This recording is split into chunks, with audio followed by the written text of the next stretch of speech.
back to Stay Winning Podcast. Thank you for tuning in. I'm so happy that you're here. Yeah, this live stream is unannounced. Um, no direct marketing before, but I want to go ahead and mention how the middle class stays poor. So basically, I saw that a lot of people that are attending Coachella, nearly 60% of the attendees at Coachella are using buy now, pay later. So think about companies like Affirm or Afterpay. They're using the buy now, pay later options to purchase these Coachella tickets and attend the festival. Now, I understand, you got to live life and have a good balance between work and fun, but that's definitely not the way to go ahead and proceed and enjoy the finer things in life. So, I wanted to come on and live stream about how the middle class is programmed to stay broke. Buy now, pay later options is definitely one of the ways that is the case. So, let me go over some additional ways where the middle class is programmed to stay broke. Okay, so if you can stay away from buy now, pay later. I understand it's an easy option. It doesn't impact your credit, and there may be a time where you need to use that, such as an emergency. But attending Coachella is not an emergency. So I hope you guys have fun out there at Coachella or are. I didn't even keep up with that as far as if there's a weekend two, like there has been in the past. But let me go over some other ways the middle class is programmed to stay poor.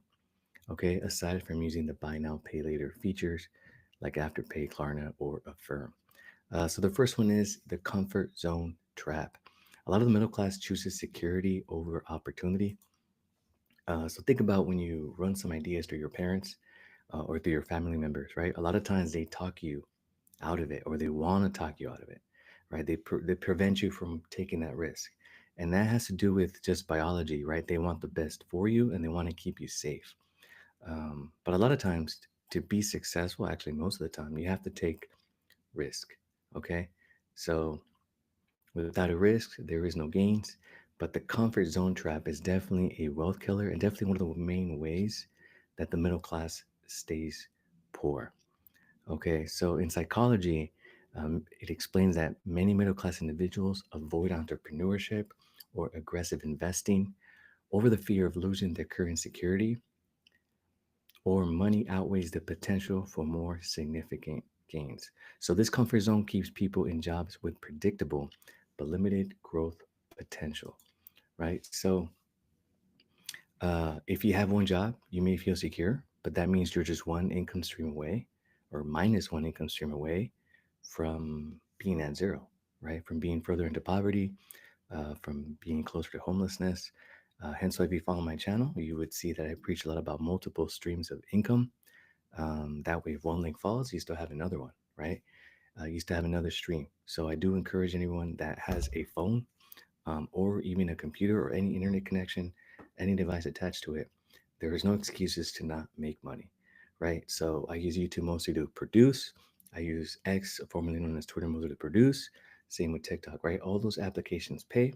So it's your decision if you want to go on those apps to consume or go on those apps to produce. All right. But thank you for those that show me some support and show me some love all over social media. If you just tuned in, please don't forget to hit the like and subscribe. I do appreciate the support.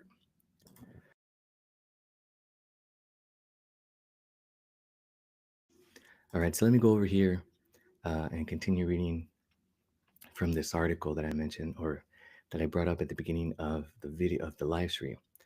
All right, so number two, that's a wealth killer, or number two is the other thing that keeps people from or keeps people broke is social comparison.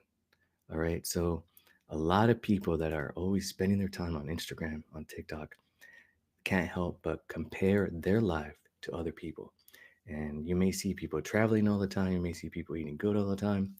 And then you have this thing called keeping up with the Joneses, right? So going back to the Coachella example, now a lot of people want to flex. Hey, I'm at Coachella. I was able to buy, two tickets at $1,200 and spend another 2 grand for 3 nights at an Airbnb, right? So you're $4,000 in just to flex on social media that you were there, right? You can enjoy the same performance free on YouTube through a live stream. So that's the second thing that's keeping the middle class broke. All right. So, number one, the comfort zone. People are afraid to take risk. They think entrepreneurship is too risky, investing is too risky. So, they feel their job is very comfortable and safe. So, they limit themselves from working on their dreams outside of their 9 to 5. All right. Number two, that's social comparison. Keeping up with the Joneses is the great American saying, right? So, we're taking again that Coachella example where people are um, using buy now, pay later features just to flex on the ground that they were at Coachella. Okay, so if you're there, I hope you're having fun, or I hope you had fun. I'm not sure if there's a weekend too, but just wanted to use what I read about Coachella, where over 60% of people or attendees used the buy now, pay later feature to come up with this live stream today, last minute. Okay, number three, the third thing that's keeping the middle class broke. Well, before I go to number three, let me mention this. A lot of times people that think are middle class are no longer middle class, right?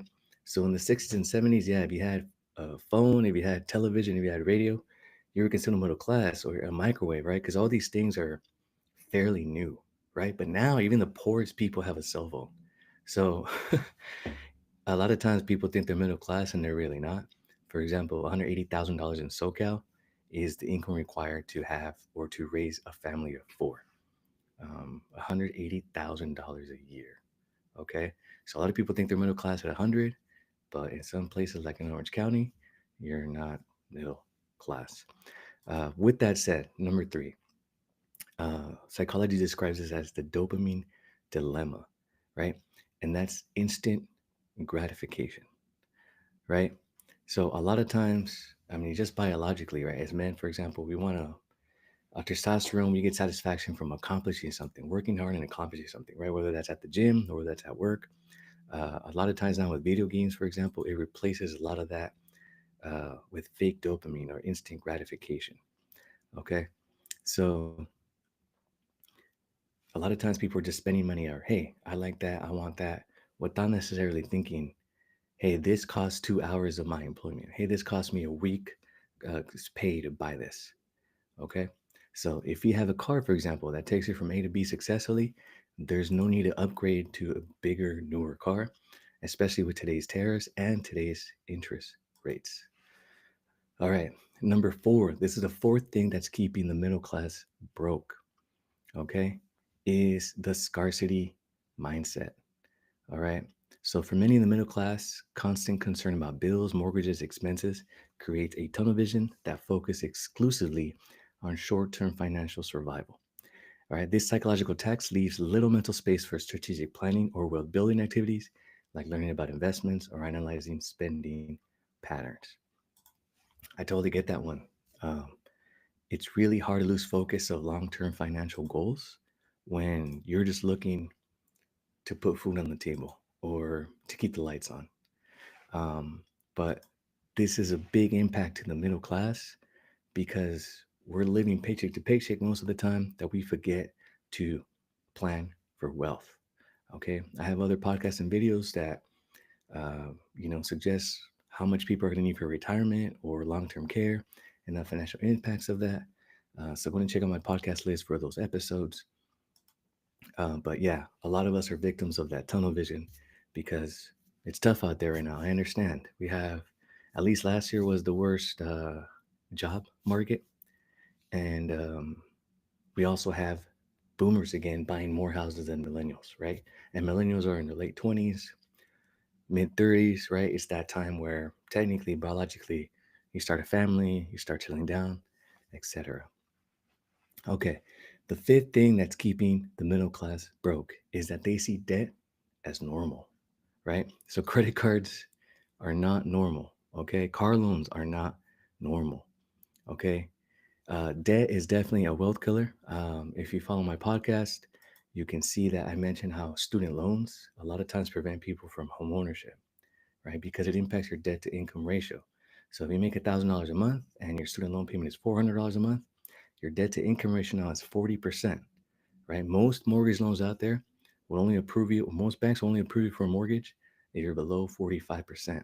So a lot of times people graduate from college with 30K in debt and then they go in and buy a $40,000 car, right? So now you're 70K in the hole and you're not even 25 yet, right? You can't even legally rent a car yet without the additional fee. And now you got to dig yourself out of that to be able to buy a home, right? I mean, that's the whole purpose of why a lot of us go to school. Go to school to get a good job, get a good job to get a house, right? But there's other ways, if you follow my stuff, that I show you guys how you can accomplish home ownership without necessarily going through those steps, right? And saving a lot of money through student loan debt, which we know now were not forgiven during the Biden administration. Okay, number six. Whew, this one is huge, guys. Number six, this one is very, very huge. Um, Yeah, hood retail, people consuming BS to impress people they don't like. Exactly, exactly. That's a good example. People consuming BS to impress people that they don't like. Thank you for that. Exactly. That's going back to number two, keeping up with the Joneses, trying to look, comparing yourself on social media, and making sure that on the picture you're not like you're looking like you're falling behind. But honestly, guys, I mean, like this watch, right? I'm not wearing a $3,000 watch. It tells me the same time that a $30 watch does. Just an example, right? My sunglasses, they're $12. They have UV protection just as well as the $300 glasses. These are $12 glasses. So the happiest people, and I'm glad you made that comment, Hood Retail, are the people that don't care what other people think, right? Stop comparing yourself to others. Stop trying to keep up with the Joneses.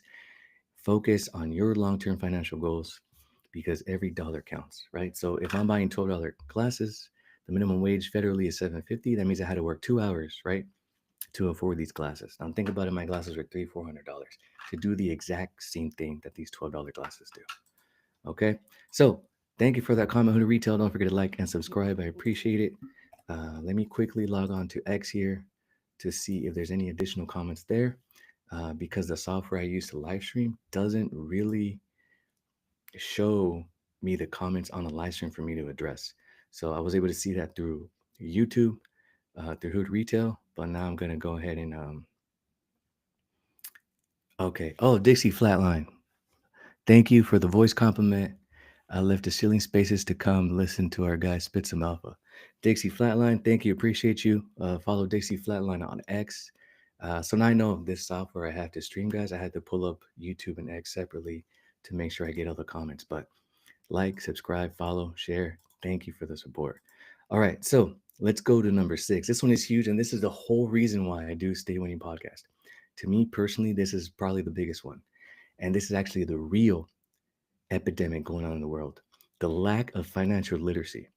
Okay, so this article has it as number six. I'll probably have it as number one, right? So there's an education gap between the wealthy and the not wealthy, and that's financial literacy. All right, and it's okay to sometimes ask these questions. Please don't be afraid to ask questions, right? Sometimes people think it's dumb to be like, oh, what's a 401k? What's the difference between a 401k and a Roth IRA? Please, I want those questions. Ask them away. Use my link, book a coaching session. I'm happy to go over what a savings account does, what a CD account does, how to buy your house by 25. Yes, in today's market, I can help you with that. How to get started with crypto. Please use any question you have is available to be answered right now through AI with your phone. Okay. So please, there's no need to be financially illiterate anymore. If you're on your phone consume content that you can benefit from, right? Like the people that are tuning in today. Um, thank you so much. So I did address people consuming BS to impress people they don't like. Thank you, Hood Retail. I did address that. I appreciate that. Dixie Flatline, I see your comments on here, um, on X. So thank you for the support. And the fact that you left the shilling space out there, that's crazy, my man. I appreciate you. Thank you. Much love. But yeah, the lack of financial literacy. So please, it's okay to ask all these questions. Don't be afraid to ask these questions. Something simple. Next time you go out on a meal, right? Dinner, lunch, whatever's, look at the receipt. A lot of times these people are adding, like if your soda's $4, your sandwich is $5, and for some reason the total comes out at $11. Don't let anyone take advantage of you. Again, every dollar counts. All right. But financial illiteracy, it's what's keeping, at least to me, the major thing keeping the middle class broke. Okay. This one, and again, goes back to what I was saying in the beginning of the stream, multiple streams of income, is the hard work fallacy. Hard work does not equal financial success. You have to, yes, work hard, but you also have to work smarter. Okay. So it's a combination of both working hard and working smarter. Every ADA counts. That's right, Dixie. Every ADA counts. Dixie's right, guys. Every Cardano counts. F the dollar. For reals. At this point, the dollar. Ooh. So if you're looking to spend your crypto, yes, there is places that accept crypto for you to buy luxury watches if you want to flip those as a side hustle. And if you want to buy real estate, there are places that accept crypto. So right now, I do have more faith in crypto than I do the US dollar. So thank you, Dixie Flatline, for saying that. But yeah, the hard work fallacy, right? So it's not just about working hard, it's about working smart. It's not just about trading your time for money, it's about getting that money and using that money to work for you. All right. So you can multiply yourself. See, there's 24 hours in a day. You as a human being need 8 hours a day to sleep, right? That's one third of your day gone. Okay. One third of your other day you're working. And the other third of the day you have to handle all this stuff, right? Take your dog out, take your girl out, etc. So the sooner you can make all this money and put that money to work for you, the more of your time you can get back. So now you're working smarter and not necessarily harder, and you're making a lot more money, right? So for example, this YouTube live stream, again, don't forget to like and subscribe. Okay. I made it once. I made it once, but it's going to be watched by people over and over and over again, especially this topic. This topic is perpetual, right? Perpetually relevant. People are going to keep watching it, and every watch on it, there's ad revenue, AdSense revenue, etc. So that's me working hard right now to be able to work smarter. So think about it. If you start a YouTube channel, right, you're gonna work hard to make videos. But then once you have 1,000 videos up, you worked really hard to put 1,000 videos up, right? And each one of them makes you 1 cent a day. If my math is correct, you guys can correct me in the comments. Now you're making $100 a day because you simply decided to work smarter. Okay, so break the cycle. Don't forget to visit my website if you want to go over some financial coaching, whether it's crypto, real estate, uh, any other personal finance questions. But I do appreciate those that tune in on YouTube. Don't forget to like and subscribe to Retail. Dixie Flatline. I work my buns off. 9 to 3 Web 2 job. So I could take that weak dollar and convert it to Bitcoin. Yeah, see? So there you go. So Dixie Flatline is being smart by putting his money to work for him, by taking that fiat and putting it into something like Bitcoin and Cardano. Okay. So be patient with that, guys. I'll have another live stream coming up regarding crypto. We can address where that's heading now with the tariffs and the current administration. Again, don't forget to hit like and subscribe. Thank you for tuning in. Let me know which one of these in the comments below if you have not yet, or if you're watching the replay. Let me know in the comments which one you think is the biggest one, keeping the middle class poor, or mention anything else that I forgot to address. All right. So thank you for tuning in. Hood Retail, appreciate you. Dixie Flatline, appreciate you. Take care, winners. Stay winning.